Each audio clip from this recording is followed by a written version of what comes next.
Class 10-এর ছাত্রীরা, তোমাদের সদৃশ্যতা চ্যাপ্টারটা হচ্ছিল আজকে। ওই চ্যাপ্টারে উপপাদ্য আছে একটা, 48 নম্বর উপপাদ্যটা, সেটা তোমাদের বোঝাচ্ছি।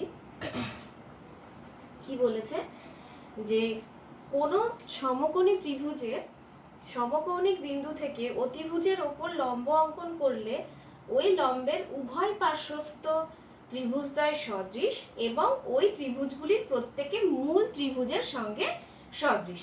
তাহলে আগে ছবিটা আঁকি। কোনো একটি সমকোণী ত্রিভুজ,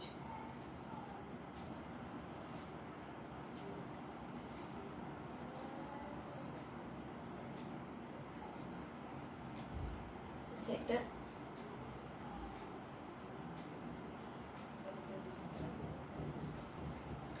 এটা একটা সমকোণী ত্রিভুজ যার সমকোণ হচ্ছে এ। এটা সমকোণ। তাহলে সমকৌণিক বিন্দু কোনটা? এ। এ বিন্দুটা, এ বিন্দু থেকে অতিভুজের ওপর লম্ব অঙ্কন করা হলো। এটা অতিভুজ, সরি এটা বিসি। তাহলে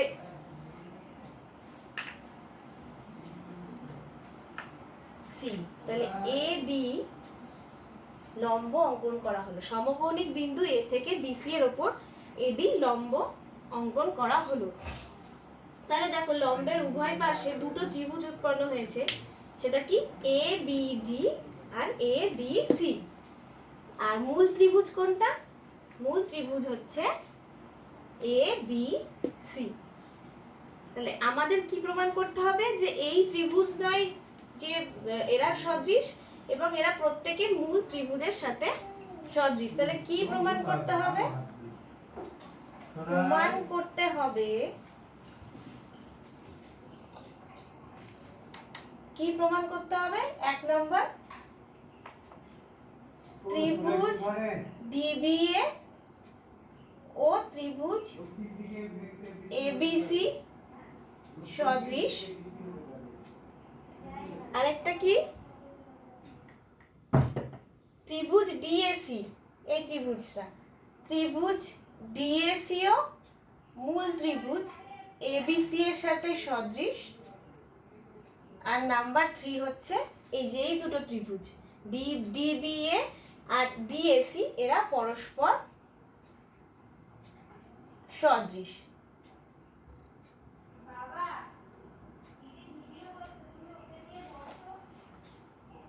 এই তিনটে প্রমাণ করতে হবে। তাহলে প্রথমে দেখি ডিবিএ আর এবিসি সদৃশ, এটা প্রমাণ করি।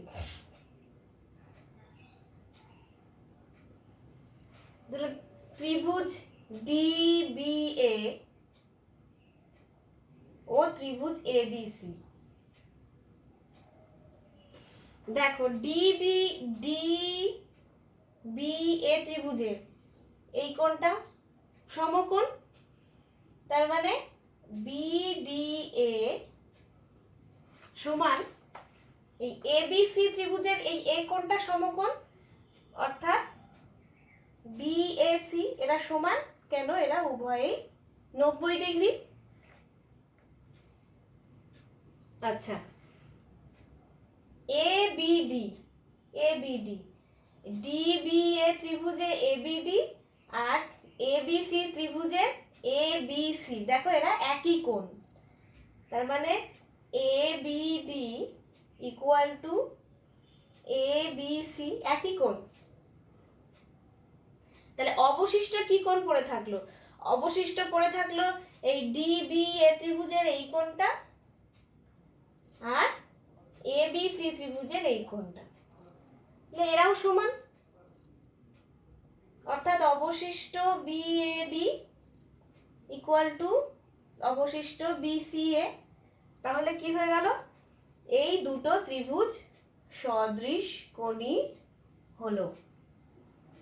আর আগের দিন বলেছিলাম যে দুটো ত্রিভুজ যদি সদৃশ কোণী হয় তাহলেই তারা পরস্পর কি হবে?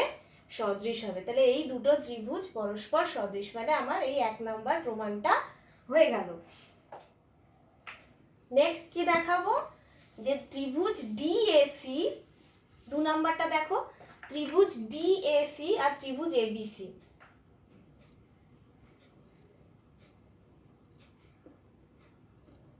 ত্রিভুজ ডিএসি মানে ডিএসি এই ত্রিভুজটা, আর ত্রিভুজ এবিসি, ত্রিভুজ ডিএসি ও ত্রিভুজ এবিসি।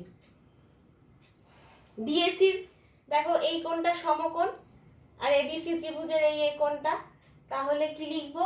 এডিসি সমান বিএসি। কেন? এরা উভয় 90 ডিগ্রি। আর কি? এসিডি, ডিএসি ত্রিভুজের এসিডি আর এবিসি ত্রিভুজের এসিবি একই তো কোণ, তাই তো?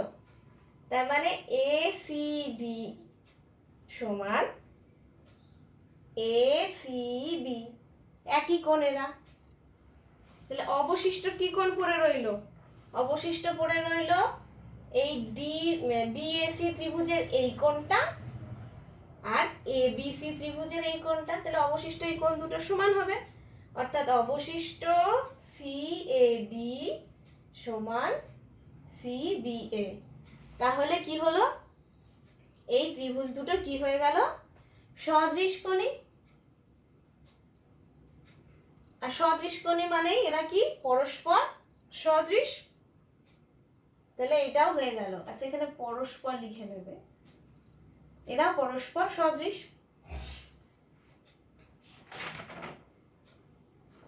তাহলে কি দেখো, ডিবিএ আর ডিবিএটা মূল ত্রিভুজের সাথে সদৃশ হয়ে গেল, আর ডিএসিটা মূল ত্রিভুজের সাথে সদৃশ। তাহলে এটা কখন সম্ভব? এই দুটো যখন পরস্পর সদৃশ হচ্ছে, অর্থাৎ ডিবিএ আর ডিএসিও সদৃশ হবে। যেহেতু ডিবিএটা মূল ত্রিভুজের সাথে সদৃশ, ডিএসিটাও মূল ত্রিভুজের সাথে পরস্পর সদৃশ, তাহলে ডিবিএ আর ডিএসিও পরস্পর সদৃশ হবে। অর্থাৎ এটা প্রমাণ হলো।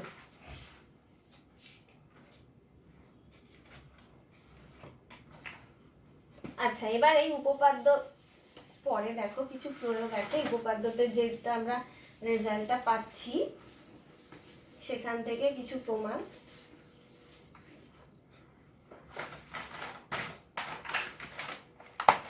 প্রয়োগ 23-এ চলে যাও।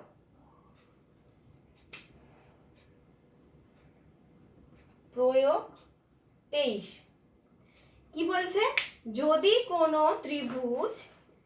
যদি কোনো সমকোণী ত্রিভুজ এবিসি এর সমকৌণিক বিন্দু এ থেকে অতিভুজের ওপর লম্ব টানা যায়,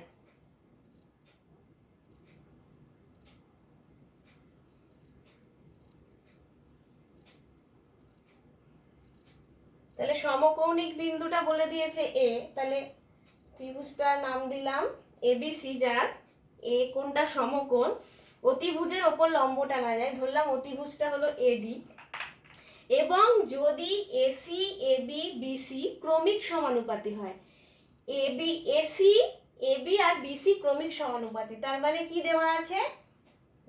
এসি ইজ টু এবি সমান এবি ইজ টু বিসি, তা দেওয়া আছে। তবে অতিভুজটির বৃহত্তম অংশ ত্রিভুজটির ক্ষুদ্রতম বাহুর সমান।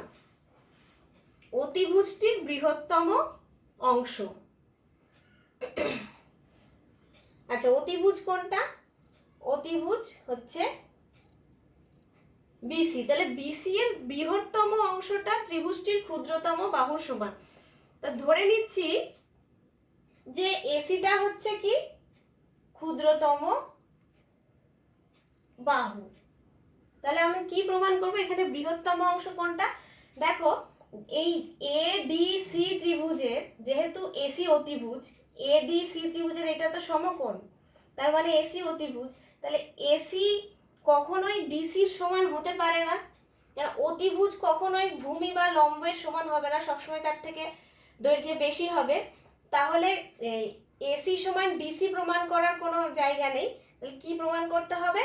বিডি। তাহলে অতিভুজের বৃহত্তম অংশটা হলো এই বিডি, বিডিটা সমান এসি প্রমাণ করতে হবে। দেখো এইটা বুঝলে কি না। আবার আমি স্টেটমেন্টটা পড়ছি।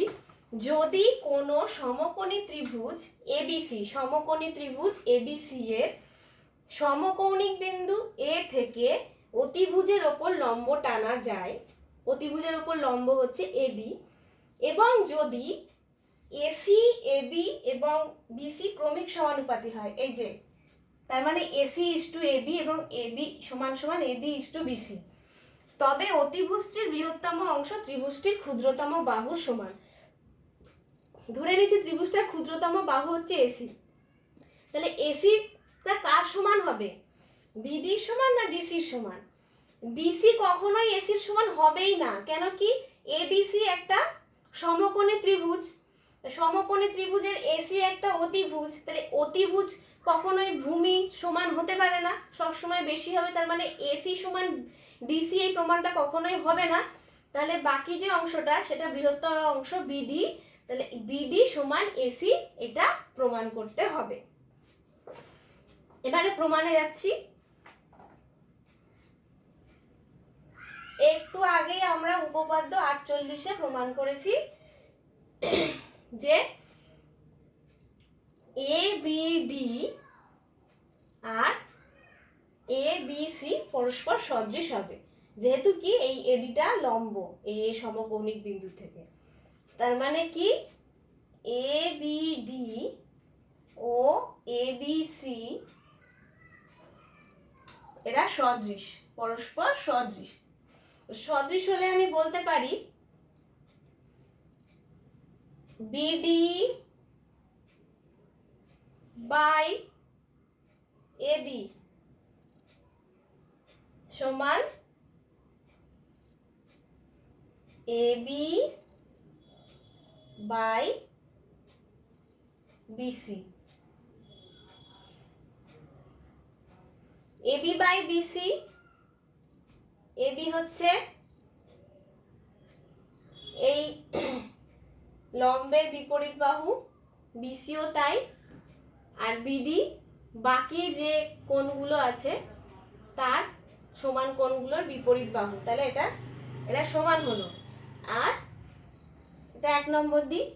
আর আমাদের দেওয়া আছে শর্তে এসি বাই এবি সমান এবি বাই বিসি, এটা দেওয়া আছে এখানে। এই দুটো থেকে আমি কি বলতে পারি? বিডি বাই এবি সমান এসি বাই এবি বা বিডি সমান এসি, এটাই তো প্রমাণ চেয়েছে, তাহলে প্রমাণ হয়ে গেল।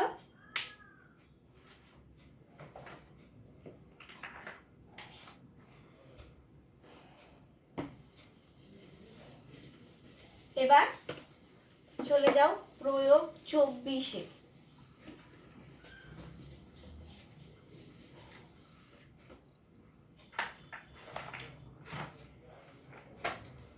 বলছে একটি বৃত্ত অঙ্কন করেছি যার ব্যাস এবি, একটা বৃত্ত অঙ্কন করেছি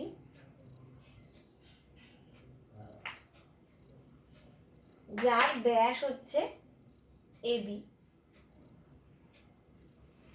কেন্দ্র ও বৃত্তের অপরিস্থিত কোনো বিন্দু পি থেকে এবি ব্যাসের ওপর একটি লম্ব অঙ্কন করলাম। তাহলে বৃত্তের ওপর যে কোনো একটা বিন্দু নিয়ে নিলাম পি, পি থেকে এবি এর ওপর একটা লম্ব অঙ্কন করলাম যা এবি কে এন বিন্দুতে ছেদ করলো। প্রমাণ করো পিবি স্কোয়ার সমান এবি ইন্টু বিএন। তাহলে আগে এগুলো যোগ করে দিই, পি আর বি বিন্দু আর পি আর এ বিন্দু যুক্ত করে নিলাম। কি প্রমাণ করতে হবে? পিবি স্কোয়ার সমান এবি ইন্টু এন, এটা প্রমাণ করতে হবে। তাহলে প্রথমে কি করলাম, আমি একটা এবি ব্যাসের একটা বৃত্ত অঙ্কন করলাম, বৃত্তের ওপরে যে কোনো একটা বিন্দু পি নিলাম, পি থেকে এবি ব্যাসের ওপর পি এন লম্ব অঙ্কন করলাম। প্রমাণ করতে হবে পিবি স্কোয়ার সমান এবি ইন্টু এন। আচ্ছা, এবি বৃত্তের ব্যাস আর পি বৃত্তের ওপর যে কোনো একটা বিন্দু, তাহলে এটা কি হবে? এটা অর্ধবৃত্তস্থ কোণ, তার মানে এটা সমকোণ। এবার দেখো ঠিক আগের যে উপপাদ্যটা পড়লে আর যে প্রয়োগটা পড়লে সেখান থেকেই দেখো যে তার মানে কি এ পি বি একটা সমকোণী ত্রিভুজ, তাই তো?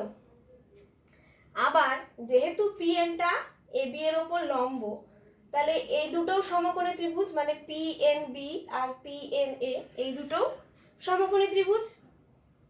তাহলে উপপাদ্য 48 থেকে আমরা বলতে পারি যে এ বি পি ও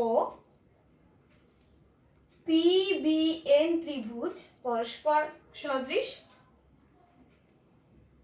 তাহলে সদৃশ যখন, তখন এটা লেখা যায় P B by B N সমান A B by P B,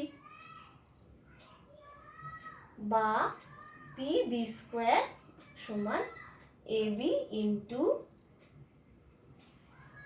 B N. আচ্ছা দেখো এখানে একটু এটা লেখাটা ভুল ছিল, এটা প্রমাণ করতে হবে পি বি স্কোয়ার সমান A B into B N. তাহলে কি প্রমাণে কি করলাম?